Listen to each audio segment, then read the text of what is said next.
انسایکلوپیډیا په اصل کې د یو شي یا د یو موضوع اړوند د ښو یا بدو معلوماتو د راټولولو مجموعې ته وایي. اوس په نړۍ کې موږ ډول ډول انسایکلوپیډیا لرو. مثلا د بریتانیې د هیواد انسایکلوپیډیا د انګریزانو صفت کوي. مثلا د فرانسویانو انسایکلوپیډیا د فرانسویانو صفت کوي او کوشش کوي چې وښیي فرانسویان ډیر ښه ټیټ او کاکه خلک وو. او ورسره موږ انسایکلوپیډیا ایرانیکا لرو چې دا د ایرانیانو انسایکلوپیډیا ده، کوم کې چې ښایي چې ایرانیان غټه صوبه وه، ډېر غټ خلک وو، ډېر غټ فرهنګ یې لره او موږ افغانان د دوی چکیده یو. په دې کتاب کې څو خطرناکې خبرې دي ورونو. اوله خبره دا ده چې دوی وایي چې پخوا دغه سیمه د آریانا په نوم یادېده او آریانا یعنی ایرانیکا او ایرانیکا یعنی ایران. زه وایم چې د موږ دا سیمه یا جغرافیا پخوا د آریانا په نوم یادېده، اما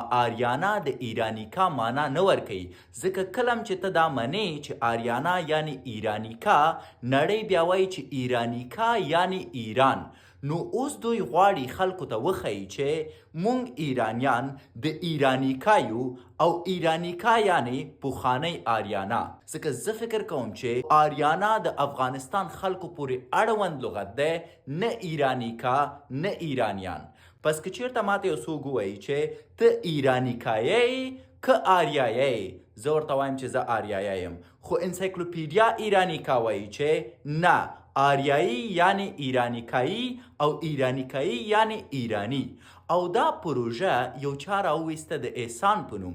احسان دننه په ایران کې د ادبیاتو استاد و، دته پیسې ورکول شوې ترڅو امریکا ته لاړ شي او په امریکا کې د انسایکلوپیډیا ایرانیکا په نوم د مختلفو ځایونو نه ټاپیکونه یا مقالې راواخلي ترڅو نړۍ ته وښیي چې ټوله آریانا ایران پورې مربوطه وه او آریانا یعنی ایرانیکا.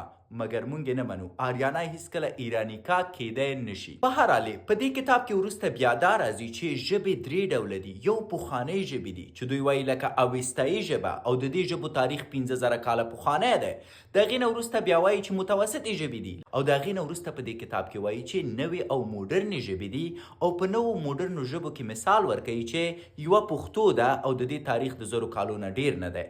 پس زه د یو پښتون په توګه یا هم د یو افغان په توګه ایرانیکا ځکه نشم منلی چې ماته د نوې یا موډرنې ژبې نوم راکړی، په داسې حالت کې چې زما تاریخ د ژبې 1000 کلن نه دی. زه باور لرم چې زه آریایی یم. زه باور لرم چې آریایانو لومړۍ خبرې چې کوم کولې پښتو ته مشابه کولې. زه باور لرم چې اویستایي ژبه د پښتو اوسنۍ تبدیله شوې بڼه ده او زه باور لرم چې پښتو 15,000 کلن تاریخ لري.